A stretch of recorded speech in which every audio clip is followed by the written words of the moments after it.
에베소서 6장에 있는 말씀입니다. 에베소 6장 1절에서 4절까지 오늘 저와 여러분들에게 주시는 하나님의 말씀입니다. 에베소 6장 1절로 4절, 우리 하나님 말씀을 함께 받도록 하겠습니다. 다 같이. 자녀들아, 주 안에서 너희 부모에게 순종하라. 이것이 옳으니라. 내 아버지와 어머니를 공경하라. 이것은 약속이 있는 첫 계명이니 이로써 네가 잘되고 땅에서 장수하리라. 또 아비들아, 너희 자녀를 노엽게 하지 말고 오직 주의 교훈과 훈계로 양육하라. 아멘. 오늘 저는 본문 말씀을 중심으로 해서 우리 가정이 최고입니다, 이런 제목으로 함께 말씀의 은혜를 나누려고 합니다. 여러분 가정이 가장 행복하고 최고의 가정이 되기를 소원하십니까? 그러면 선포합시다. 우리 가정이 최고입니다. 우리 최고할 때 그냥 하는 것보다도 액션을 취하는 게, 모션을 취하는 게 좋겠죠? 최고할 때는 어떻게 해요? 최고할 때 최고입니다. 그죠? 잘하셨어요. 자, 오른손을 아주 앞으로 최고입니다, 그렇게 해야 되는 거예요.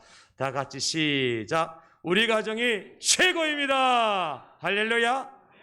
정말 여러분 가정이 최고의 축복과 행복이 넘치는 가정이 될 수 있기를 우리 가정의 주인 되시는 예수님의 이름으로 축원합니다. 노아의 이야기부터 시작을 하려고 합니다. 우리가 잘 아는 노아, 방주를 만들었던 사람 아닙니까? 어느 날 하나님께서 노아에게 말씀하시죠. 노아야, 이 땅에 큰 비, 홍수를 내려서 땅을 심판할 테니까 네가 방주를 만들어라. 노아가 하나님 말씀을 듣고 방주를 만들 작정했지만 혼자서 할 수 있는 일이 아니지 않습니까? 그래서 이 동네 저 동네 사람들을 불러서 일꾼들을 청하고, 하나님께서 나에게 방주를 만들라 하셨는데 우리 같이 만듭시다. 사람들이 말합니다. 세상에 비 한 방울 내리지 않는 땅에 비가 내린다고, 홍수가 난다고, 그것도 바닷가 강가가 아니라 산꼭대기에 방주를 만든다고. 이거 말도 되지 않는 일이다. 당신 뭐가 좀 잘못된 것 아니냐고. 오히려 노아를 놀리고 멸시하고 조롱하고 사람들이 다 떠나가고 없습니다. 하나님은 명령하셨는데 노아는 방주를 만들 길이 없었어요. 단 한 가지밖에 없었죠. 바로 노아의 가족들입니다. 아들들 모아놓고 노아가 말합니다. 얘들아, 하나님 아버지께서 나에게 명령하시기를 방주를 만들라고 그랬다. 사람들에게 부탁을 했지만 사람들이 나를 조롱하고 멸시하고 나 떠나버렸으니까 너희들이 나를 좀 도와줘야 되겠다. 노아의 아들들이 아버지의 말씀을 듣고 예, 그리하겠습니다. 여러분, 8식구가 방주를 만들려고 달려들었지만 그 작업이 쉬웠겠습니까? 나무를 자르고, 자른 나무를 산꼭대기까지 운반하고, 나무를 켜고, 문을 만들고, 천정을 만들고, 기둥을 만들고, 이 방주를 만드는데 120년이 걸려요. 그러나 한결같이 노아와 그 아들들은 하나님 아버지의 말씀에 순종하고, 노아의 아들들은 아버지 노아의 말씀에 순종해서 방주를 완성합니다. 완성하고 하나님께 명령하신 대로 정결한 짐승 한 각 2쌍씩, 또 다른 짐승 1쌍씩을 방주 안으로 들어가게 하고, 노아의 8식구도 방주 안에 들어가죠. 방주문을 닫는 순간 어떤 일이 일어나죠? 하늘에서 비가 쏟아지기 시작합니다. 땅이 입을 열리고 물을 토해내기 시작합니다. 40일 40밤을 그렇게 비가 터졌어요. 온 세상이 물바다가 되었습니다. 산꼭대기에 만들었던 방주가 뜨기 시작해요. 그 결과 어떻게 됐을까요? 지상에 있는 모든 동물들과 호흡이 있는 사람들이 다 죽었습니다. 그러나 방주 안에 있는 노아와 그 가족은 살았어요. 세상의 최고의 가정은 어떤 가정이었습니까? 노아의 가정이었습니다. 어떻게 이런 일이 일어났죠? 노아가 하나님의 말씀에 순종을 했고, 노아의 아들들은 아버지의 말씀에 순종했을 때 최고의 명문 가정을 만들어 가더라 하는 것을 하나님은 우리에게 창세기에서 이것을 말씀해 주고 있는 것입니다. 그래서 저와 여러분들이 최고의 가정이 되기 위해서는 어떤 가정이어야 하느냐? 첫째는 우리 가정의 자녀들이 부모님께 순종하는 가정. 우리 가정의 자녀들은 부모님께 순종할 때 그 가정이 최고의 명문 가정이 될 수가 있다는 것입니다. 여러분, 행복한 가정 안에서 살기를 원한다면 자녀된 우리가 부모님께 순종해야 돼요. 오늘 본문 1절에 뭐라고 말씀하고 있죠? 자녀들아, 주 안에서 너희 부모에게 순종하라. 이것이 옳으니라. 우리는 옳은 길을 가야 됩니다. 바른 길을 가야 돼요. 예수님께서 말씀하시기를 내가 곧 길이요 진리요 생명이니 나로 말미암지 않고는 아버지께로 올 자가 없다가 말씀하셨잖아요. 예수님이 길이지 않습니까? 천국 가는 길, 진리의 길. 길이 아니면 우리는 가면 안 되죠. 옳은 일이 아니면 따라가면 안 되죠. 그런데 성경에 과연 최고의 가정을 이루는데 따라가야 될 길이 무엇이냐? 주 안에서 내 부모에게 순종하는 길이라고 말씀하셨습니다.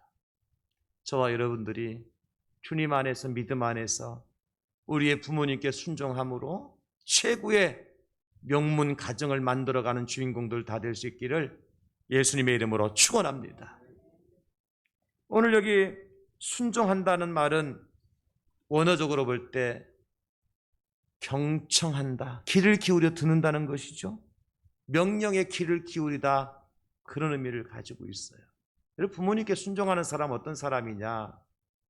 부모님이 무슨 말씀을 하실 때 귀를 기울여 들을 줄 아는 사람이에요. 예를 들어서 부모님이 얘야 부르실 때 자녀가 그 소리를 들으면요, 순종할 줄 아는 자녀는요, 우리 부모님이 어디가 편찮아서 불편해서 부르시는지, 뭔가 나에게 필요한 것이 있어 부르시는지 그걸 알아차려야 돼요. 그런 자녀가 효도하는 자녀입니다. 부모가 나를 부를 때, 예를 들어서 아버지가 출근한 아들을 붙들어 놓고 아들아 오늘 나한테 용돈 10,000원만 주렴. 아들이 아버지 엊그저께 10,000원 드렸는데 다 쓰셨어요? 뭐 하려고 또 10,000원 달라고 그래요? 좀 용돈 좀 아껴 쓰세요. 핀잔하고 아버지한테 10,000원 주고 출근했어요. 집에 돌아와 보니까, 퇴근해서 보니까 아버지가 10,000원짜리 파리바게트 가서 케이크를 사다 놓으셨어요. 알고 보니까 그날 며느리 생일이야. 자기 부인 생일 때문에 아버지가 아들한테 10,000원 용돈 달라고 했던 거죠. 아들은 그걸 모르고 그냥 핀잔하고 10,000원 주고 출근했는데 돌아와서 보니까 그런 일이 벌어진 거예요. 여러분, 돈 10,000원 주는 게 효도가 아닙니다. 그 아버지의 마음을 읽고 아버지의 소리에 귀를 기울이고 경청하는 자가 효자입니다. 그게 효도입니다. 내 부모에게 주 안에서 순종하라 때 그 순종이 바로 그런 뜻입니다. 우리가 자녀들에게 많은 잔소리 같은 말을 하지요. 그때 자녀들이 아버지가 말씀하신, 어머니가 말씀하신 소리가 과연 왜 그런 말씀을 하실까라고 하는 소리를 내가 잘 듣는 아들, 딸들이 순종한 아들, 딸들이. 우리가 잘 아는 다윗의 이야기 좀 할까요? 하루는 아버지 이새가 다윗을 불러요. 예, 아버지 부르셨습니까? 내가 불렀다. 내 형들은 지금 전쟁터에 나가 있지 않느냐? 네가 형들에게 가서 안부 좀 전하고 잘하고 있는지 못하고 있는지, 건강한지 죽었는지 살았는지 소식 좀 가지고 돌아오너라. 아버지가요, 다윗에게 형들에게 줄 양식과 천부장에게 줄 선물을 보따리 싸서 들려서 보내요. 그때 다윗의 나이는 10대입니다. 10대인 다윗이 전쟁터에 들어가라는 거예요. 만약에 다윗이 아버지의 마음을 몰랐다면 갈 수 없죠. 우리 아버지가 형들을 걱정하시는구나. 형들의 안부를 묻고 싶어 하시는구나. 아버지는 여전히 우리 자식들을 사랑하시는 분이구나. 다윗이 알았어요. 그랬을 때 다윗은 두 말 세 말 하지 아니하고 예 아버지 다녀오겠습니다. 심포따를 메고 전쟁터로 들어가지 않습니까? 여러분 이게 순종입니다. 죽음의 현장으로 들어가요. 왜? 아버지의 마음을 알기 때문에. 아버지가 다녀오시죠 얘기 안 했습니다. 다른 아들 보내지 얘기 안 했습니다. 다른 다윗의 아들들이 8명이었는데 3명이 전쟁터 나가고 나머지 또 4명은 또 있었습니다. 다윗 말고도. 근데 아버지가 막내 다윗을 시켜서 전쟁터가 형의 안부를 묻고 오라고 했을 때 다윗은 아버지의 마음을 알았다니까요. 자식들을 사랑하는 마음, 애타는 마음, 자식들을 그리워하는 마음. 그 다윗은 그 아버지의 명령을 거부할 수 없었습니다. 전쟁터에 가지 않습니까? 가서 골리앗을 만나고 골리앗을 넘어뜨리고 다윗이 이스라엘 역대 2대 왕으로 등극하는 출발점이 되지 않습니까? 이새의 가문을 이렇게 세웠어요, 다윗이. 여러분 그렇죠? 어떻게? 아버지의 말씀을 순종했을 때. 사랑하는 성도 여러분, 때는 우리 아버지가 이해되지 않을 수 있습니다. 우리 부모가 이해되지 않을 안 될 수 있습니다. 그럼에도 불구하고 주님 말씀 안에서 믿음 안에서 여러분들에게 무슨 말을 하든지 순종하는 것이 옳은 거래요. 옳은 거면 목숨 걸고 따라가야 되지 않겠습니까? 옳은 일은 우리가 세상과 타협하면 안 되지 않습니까?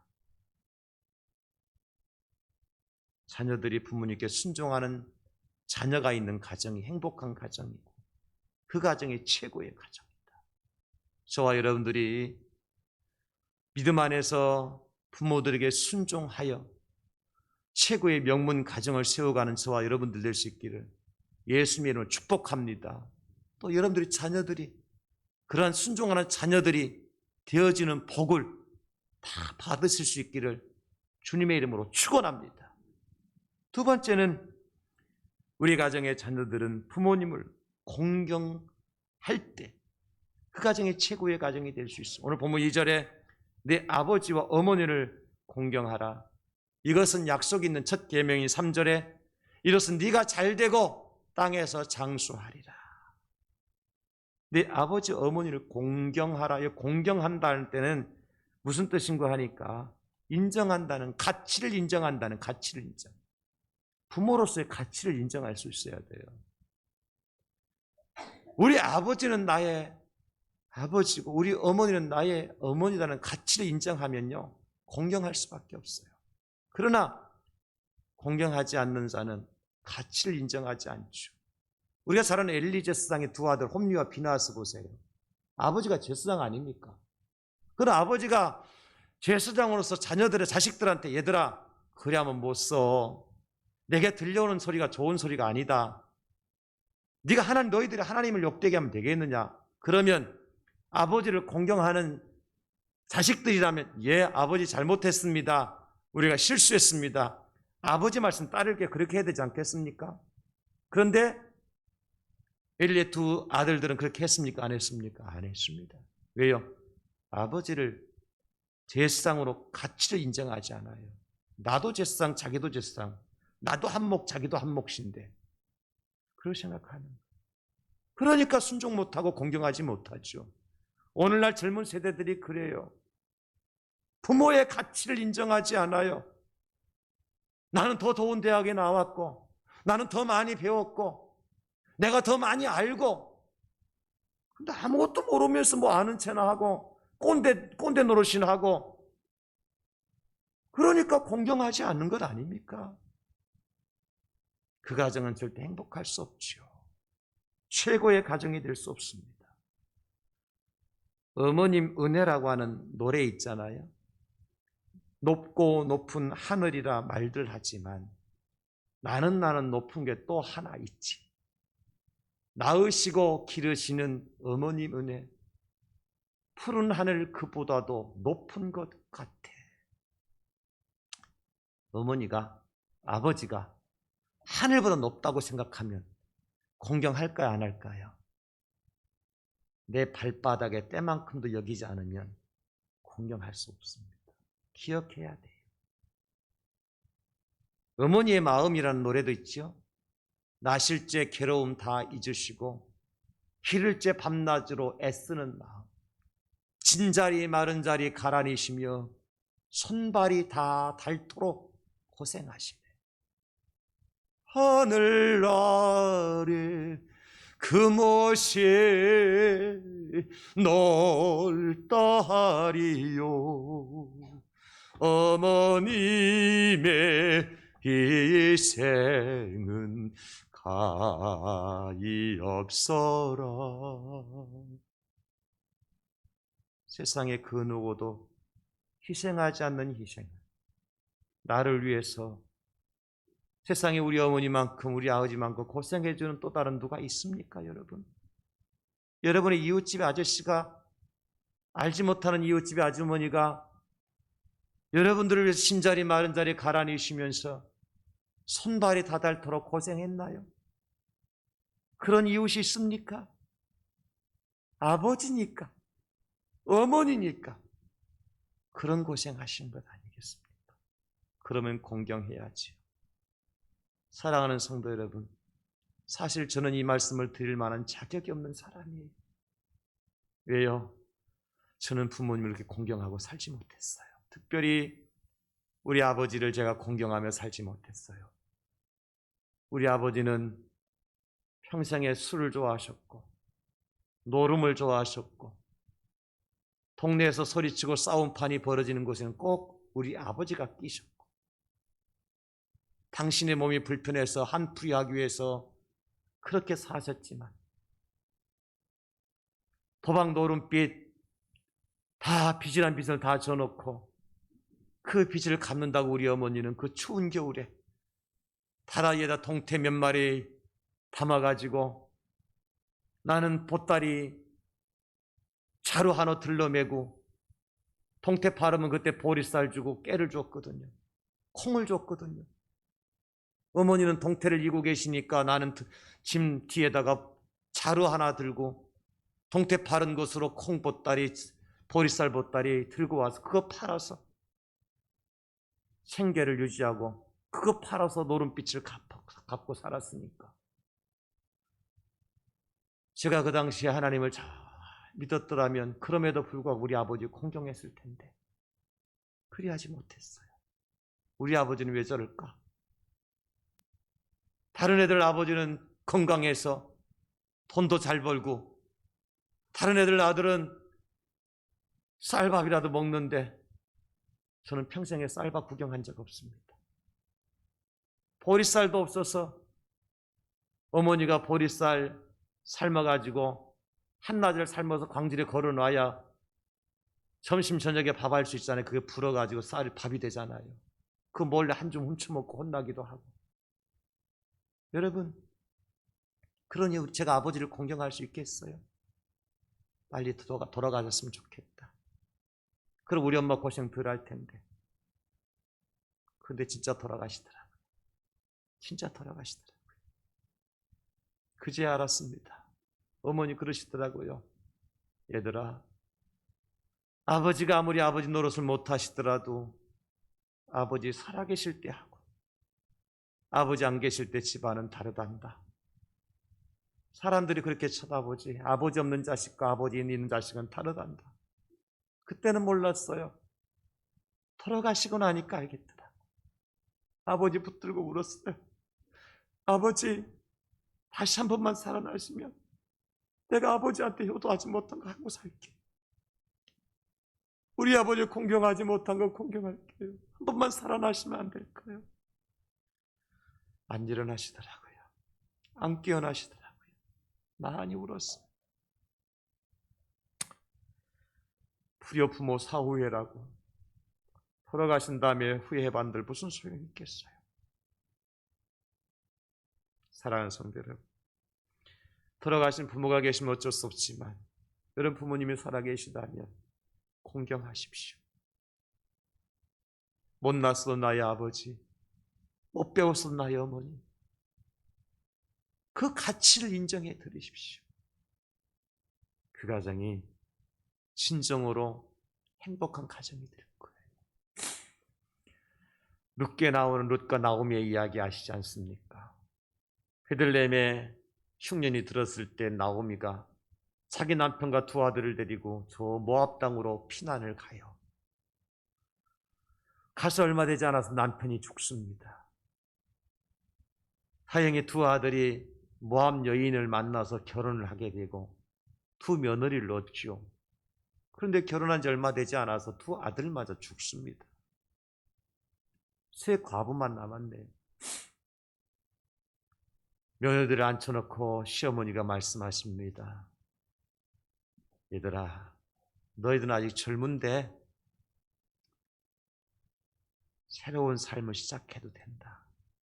나는 고향으로 돌아가련다.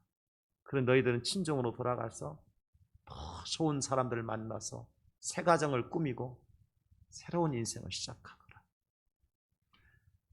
며느리들이 노발대발 어머니 무슨 얘기입니까? 어머니 따라갈게요. 아니다. 내가 너희들에게 해줄 것 아무것도 없다. 내가 다시 아들을 낳아서 너희들에게 다시 시킬 수도 없는 거고 이 늙은 몸이 너희들 두 사람 책임질 수도 없어. 돌아가는 게 맞다. 며느리 오르바는 시어머니 말씀을 듣고 친정으로 돌아갔습니다. 그러나 룻은 끝까지 이렇게 얘기합니다. 여러분 보십시오. 룻기 1장 16, 17절 말씀입니다. 룻이 이르되 내게 어머니를 떠나며 어머니를 따르지 말고 돌아가라 강권하지 마옵소서. 어머니께서 가시는 곳은 나도 가고 어머니께서 머무시는 곳은 나도 머물겠나이다. 어머니의 백성이 나의 백성이 되고 어머니의 하나님이 나의 하나님이 되시리니 어머니께서 죽으시는 곳은 나도 죽어 거기 묻힐 것이라. 만일 내가 죽는 일 외에 어머니를 떠나면 여호와께서 내게 벌을 내리시고 더 내리시기를 원하나이다 하는지라. 제가 이 큰 긴 구절에 어머니라는 말에 빨간 글씨로 표시해놨죠. 사실 룻에게 나오미는 어머니가 아니라 시어머니죠. 그러나 이미 룻은 시어머니인 나오미를 친정 어머니로 모시기로 작정한 겁니다. 시집와서 된 어머니지만 그래도 그분이 나의 어머니라고 어머니를 공경한 거죠. 그러자 나오미는 룻에게 뭐라고 얘기합니까?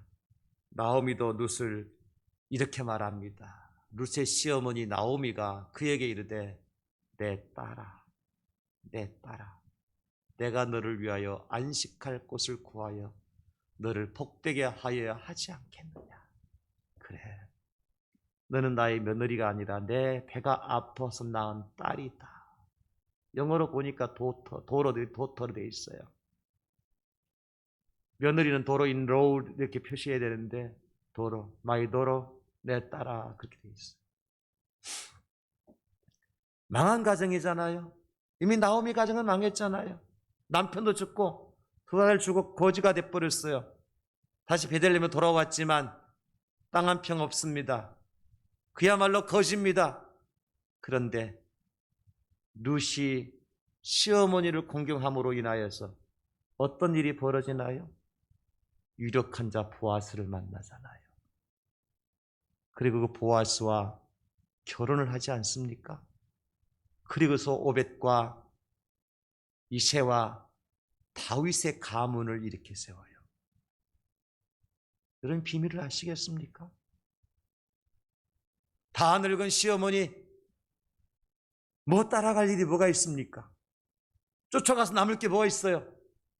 베들레헴에 돌아와서 룻이 한 일이 뭐예요? 남의 집 밭에 가서 이삭이나 줍고 어머니가 보아스 집에서 이삭 주었다 그러니까 그러면 오늘 밤은 목욕하고 머리에 기름 바르고 옷 새로 갈아입고 그 보아스가 잠자리에 누울 때에 이불 발치에 너도 따라 누워라. 이게 시어머니가 며느리한테 할 말입니까? 그런데 룻은요 부끄러운 것도 마다하지 않고 어머니가 하라는 대로 순종해요. 그것을 보아스가 알고 어머니를 공경하고 효도하는 룻이 진정한 여인으로 알고 그 룻을 자기의 부인으로 삼지 않습니까? 무너진 가정과 가문을 세웠어요. 무엇이? 부모를 공경하는 것이 말입니다. 이로써 네가 잘되고 땅에서 장수하리라는 3절 말씀이 이루어지잖아요. 사랑하는 성도 여러분, 특별히 루시, 나오미 어머니를 공경했다는 증거를 저는 다른 데서 찾는 게 아니라, 루시 이렇게 고백하잖아요. 어머니의 백성이 내 백성이 되고 어머니의 하나님이 나의 하나님이 됩니다. 루시는 이방 여인이었다니까요. 하나님 믿는 나오미가 쫄딱 망했어요. 그럼에도 불구하고 어머니가 믿는 하나님 나도 믿을게요. 이게 어머니를 공경하는 겁니다. 사랑하는 성도 여러분, 여러분 자녀가 지금 예수님 믿고 계십니까?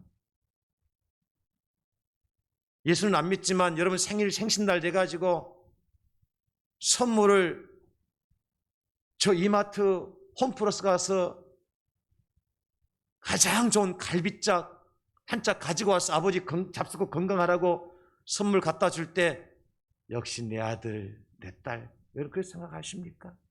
명절날 돼서 세배하러 와가지고 봉투가 두툼할 정도로 세뱃돈 넣어서 여러분들에게 갖다 드리면서 세배할 때 역시 내 아들, 내 딸 최고다 그렇게 말씀하십니까?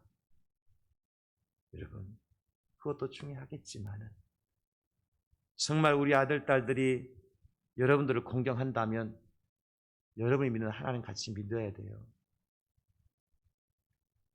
여러분이 믿으시는 하나님 믿어야 됩니다. 공경하지 않으니까 안 믿는 거 아니겠습니까? 용돈 갖다 준다고 선물 갖다 준다고 나를 공경한다고 착각하지 마세요. 진짜 나를 공경하는 아들, 딸들이라면 얘들아 내가 믿는 하나님 너희들도 믿자. 내가 나가는 교회 너희들 같이 교회 나가자 할 때 예 아버지 불편하지만 그렇게 하겠습니다. 내 뜻은 다르지만 아버지 말씀대로 순종하겠습니다 하는 아들, 딸들이 진짜 공경하는 아들, 딸입니까? 아니면 아버지나 믿으세요. 어머니나 믿으세요. 나는 열심히 돈 벌어서 용돈 대드릴게요. 집 사드릴게요. 자동차 사드릴게요 하는 아들, 딸들이 진짜 우리를 공경하는 아들, 딸들입니까? 여러분 누굽니까? 판단을 정확하게 하시기 바랍니다. 오늘 룻은 단순히 어머니를 섬기고 어머니를 봉사하기 위해서 베들레헴으로 올라온 게 아닙니다. 어머니가 믿는 하나님 나도 믿겠다고 따라온 거예요. 이게 진짜 룻이 어머니 나오미를 공경했기 때문에 가능했다. 저는 그렇게 확신합니다. 아직도 믿지 않는 자녀를 둔 여러분, 그래서 우리가 기도하는 겁니다. 그래서 우리가 기도하는 거예요. 우리 예수님도요 하나님을 공경하셨어요. 어떻게? 성경 보십시오. 빌립보서 2장 6절로 8절 보면 그는 근본 하나님의 본체시나 하나님과 동등됨을 취할 것으로 여기지 아니하시고 오히려 자기를 비워 종의 형체를 가지서 사람들과 같이 되셨고 사람의 모양으로 나타나서 자기를 낮추시고 죽기까지 복종하셨으니 그 십자가에 죽으십니다. 예수님이 어떤 분이라고요? 근본 하나님의 본체시고 하나님과 동등되시는 분이다. 차별이 없어요. 성부 하나님이나 성자 예수는 똑같은 하나님이셔요. 그런데 하나님을 부를 때 예수님은 아버지라고 부르죠. 하나님을 공경하고 아버지를 공경하고 아버지가 너 십자가에 달려 죽어야 되겠다 말씀하실 때 그 아버지의 말씀대로 십자가에 달려 돌아가시잖아요. 이게 아버지 공경하는 것 아닙니까, 여러분? 저와 여러분들의 가정이 부모를 공경하는 자녀들이 세워지는 축복의 가정 될 수 있기를 예수님 이름으로 축원합니다. 5월달 가정의 달인데 여러분 정말 우리 자녀들이 5월달 이 가정의 달을 넘기지 않고 우리가 믿는 하나님 믿었으면 좋겠어요. 우리와 함께 오늘 2부 예배 시간에 우리 어린아이들과 같이 예배를 드렸습니다마는 함께 예배드리는 자녀들이 되었으면 좋겠어요. 그 가정이 최고의 가정입니다. 그 가정이 행복한 가정이고 그 가정이 명문 가정입니다. 그래야 여러분 세상 떠나셨을 때에 그 가정에 혼란이 생기지 않습니다. 꼭 기억하시고 우리 자녀들이 부모를 공경하는 자녀들이 될 수 있도록 여러분 기도하시고 그런 은혜를 받아 누리실 수 있기를 다시 한번 예수님의 이름으로 축원합니다. 마지막 세 번째, 어떤 가정이 최고의 가정이냐? 우리 가정의 부모들은 자녀를 잘 양육합니다. 오늘 보면 4절에 또 아비들아 너의 자녀를 노엽게 하지 말고 오직 주의 교훈과 훈계로 양육하라 그랬습니다. 자녀를 키우고 교육하는 것은 마치 연날리기 하는 것 같다. 어떤 분이 그렇게 얘기를 하더라고요. 연날리기. 연을 날리기 위해서는 세 가지가 필요한 도구가 있어야 되죠.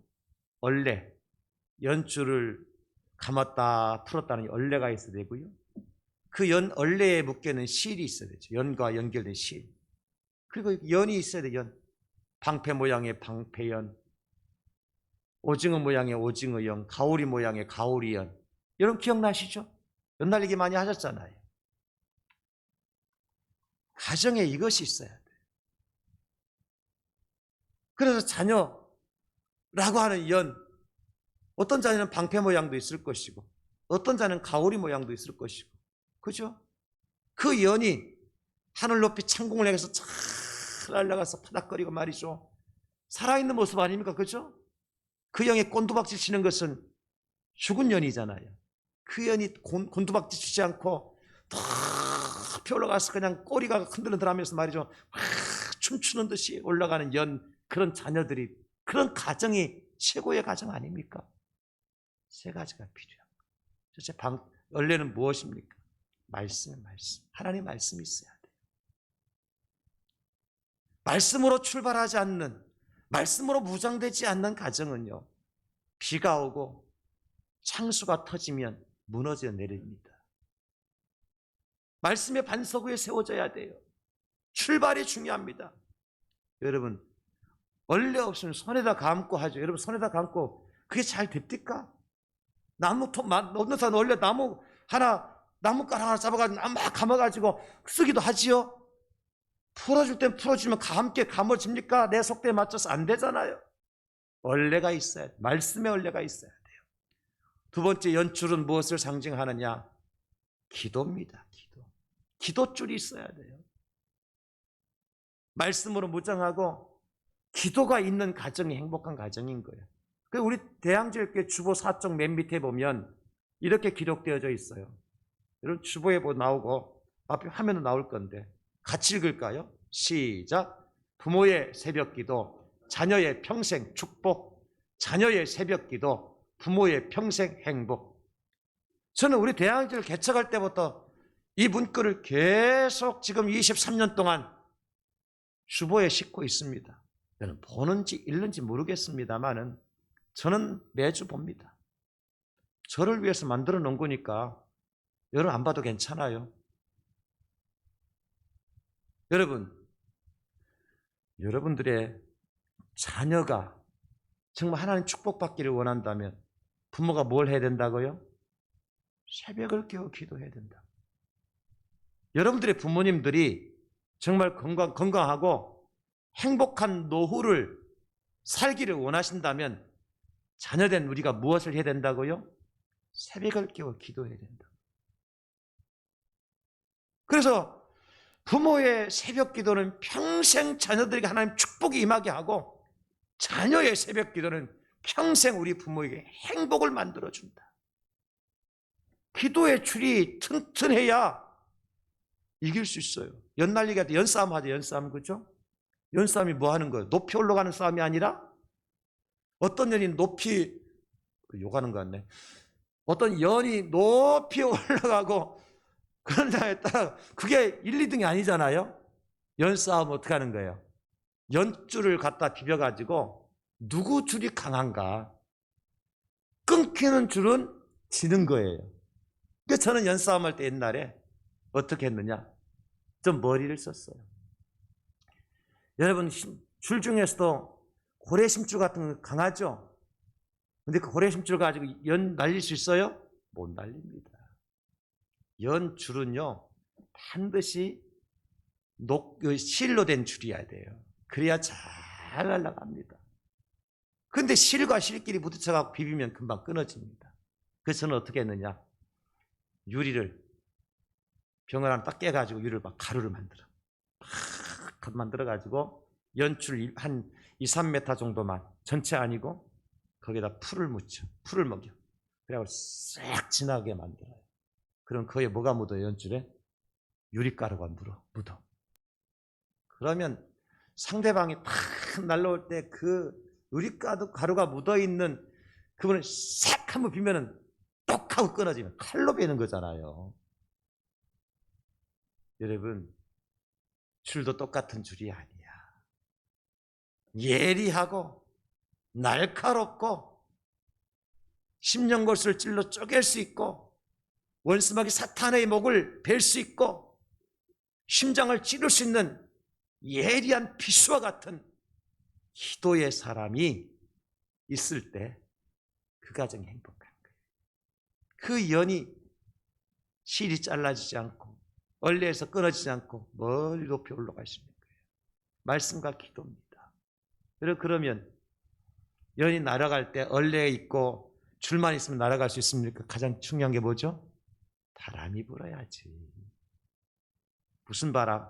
성령의 바람이 불어야지. 성령의 바람.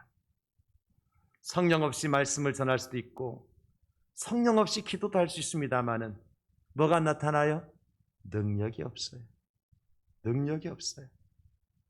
성령의 바람이 불어야 능력이 나타나고 성령으로 기도할 때, 성령으로 말씀을 선포할 때 거기에 기적이 나타납니다. 병든 자가 고침받고 상한 자가 치유되고 앉은 병이가 일어서고 죽은 자가 살아나고 귀신이 쫓겨나가는 역사가 언제 나타납니까? 성령께서 역사하실 때. 여러분, 그래서 사도행전을 성령행전이라고 말하기도 하지만 가정행전이라고 말하기도 하는 거예요. 성령으로 세워진 가정, 그 가정이 가장 행복한 가정이다. 성령으로 하지 않는 모든 것 어쩌면 공수표가 될 수 있습니다. 내 힘과 내 능력으로 안 돼요, 여러분. 그래서 우리가 기도할 때 무엇을 구해야 되겠습니까? 성령님, 나를 먼저 주관하여 주시고 성령님, 우리 가정에 성령의 불이 붙게 하시고 성령의 바람이 불게 하셔서 악한 영이 떠나가고 어둠의 세력이 떠나가고 오직 하나님의 말씀과 기도로 건강한 가정 되게 하여 주시옵소서. 여러분, 기도할 수 있겠죠? 구할 수 있겠죠? 그런 가정이 최고의 가정이에요. 한 가지 비유만 들고 마칩니다. 예수님 만나기 전에 사울이죠. 바울. 그리고 세례 요한의 이야기입니다. 여러분, 예수님 만나기 전에 사울은 열심히 공부한 사람이에요. 율법에 대해서 선생입니다. 성경 많이 알았다니까. 구약 성경 율법을 딸딸딸 외웠어요. 뿐만 아니라 당시에 최고의 선생님인 가말리엘이라는 사람 문화에서 공부했어요. 철학을 배웠고 수사학을 배웠고 언어를 배웠어요. 헬라어를 배웠고 최고의 명문 학을 공부했어요. 그런데 그 사람에게, 그 바울에게, 사울에게 성령이 없을 때 무슨 짓을 했죠? 돌을 들어 스데반을 돌로, 사람들이 돌로 쳐 죽일 때에 돌 던지려면 옷이 불편하니까 내가 옷 맡기고 있을게, 너 마음껏 던져. 스데반을 돌로 쳐 죽이는 사람들에게 옷을 맡아서 그 가편에 서 있던 사람이 사울이었습니다. 또 다메섹으로 갈 때 왜 갔습니까? 예수 믿는 사람을 잡아가두기 위해서, 교회를 없애기 위해서 혈안이 돼서 다메섹으로 갔던 사람이에요. 그의 학문이 없었습니까? 그에게 지식이 없었습니까? 그에게 신학이 없었습니까? 다 있었습니다. 그런데 뭐가 없었어요? 성령을 받지 못했어요. 예수님의 영이 없었어요.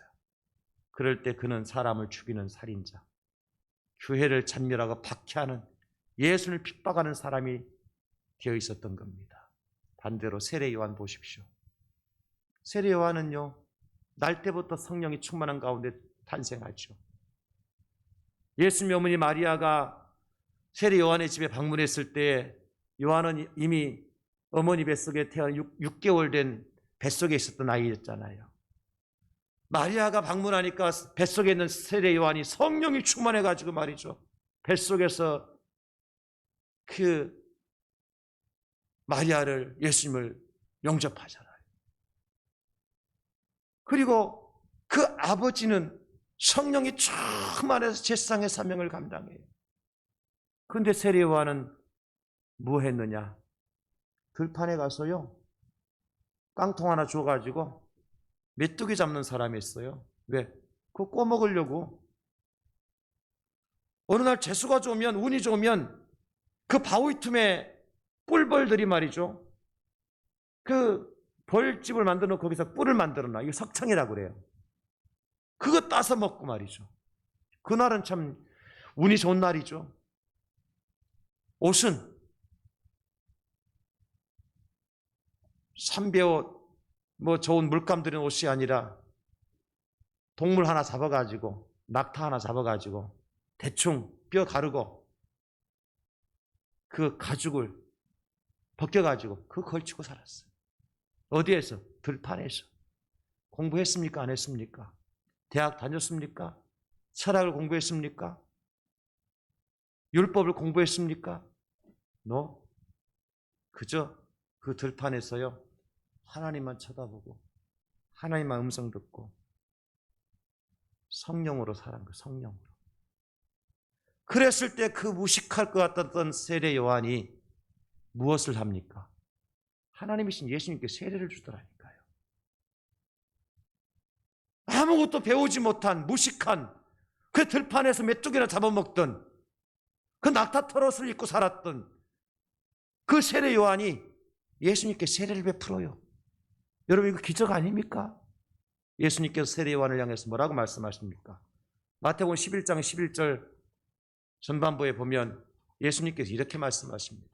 내가 진실로 너희에게 말하노니 여자가 낳은 자 중에 세례 요한보다 더 큰 이가 일어남이 없도다. 예수님의 말씀이에요. 사랑하는 성도 여러분, 이것이 성령 충만한 사람과 육신 충만한 사람, 육이 충만한 사람과의 차이예요. 물론 나중에 바울도 성령 체험하고 난 다음에 완전히 변화됐지만 말입니다. 그 이전의 삶 보세요. 많이 배웠다고가 문제가 아니에요. 많이 아는 것이 문제가 아니에요. 많이 가졌다는 것이 문제가 아니에요. 성령 충만한 자녀, 성령 충만한 부모가 있을 때 그 가정이 최고의 명문 가정이 될 수 있다. 출애굽기 20장 6절에 말씀하십니다. 나를 사랑하고 내 계명을 지키는 자에게는 천대까지 은혜를 베푸느니라. 반면에 민수기 14장 18절에 여호와는 노하기를 더디하시고 인자가 많아 죄악과 허물을 사하시나 형벌받을 자는 결단코 사하지 아니하시고 아버지의 죄악을 자식에게 갚아 3, 4대까지 이르게 하리라 하셨나이다. 죄송하지만 오늘 어린이날인데, 어린이 주일인데요, 우리 자녀들의 미래 누구의 손에 달려 있습니까? 부모의 손에 달려 있는 거예요. 자식 탓하지 맙시다. 자식 탓하지 맙시다. 내가 말씀에 굳게 서 있고, 내가 예리한 기도의 줄에 붙들려 있고, 내가 성령의 충만한 가운데 살아가면 어둠의 권세가요, 우리 자녀들 함부로 하지 못합니다. 반드시 돌아옵니다. 반드시 돌아옵니다. 우리 가정을 세우는 일에 저와 여러분들이 하나같이 쓰임받고, 오늘 설교의 제목처럼 우리 가정이 최고입니다라 고백할 수 있는 그런 저와 여러분들이 될 수 있기를 예수님의 이름으로 축원합니다. 하나님 아버지 감사합니다. 우리 가정이 최고 가정이 될 수 있도록 자녀들은 부모에게 순종하고 부모를 공경하며, 부모들은 자녀를 말씀과 기도로 양육하고 성령 충만할 수 있도록 은혜의 은혜를 더하여 주시옵소서.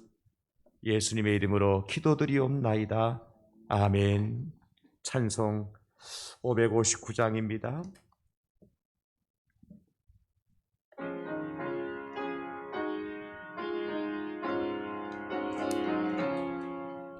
사철의 봄바람 불어있고 하나님 아버지 모셨으니 믿음의 반석도 든든하다. 우리 집 즐거운 동산이라. 고마워라 임마누엘, 예수만 사귀는 우리 집. 고마워라 임마누엘, 복되고 즐거운 하루하루. 오보이 우리를 고이시고 동기들 사랑에 뭉쳐있고 기쁨과 서름도 같이 하니 한간의 초가도 천국이. 아멘. 고마워라 임마누엘,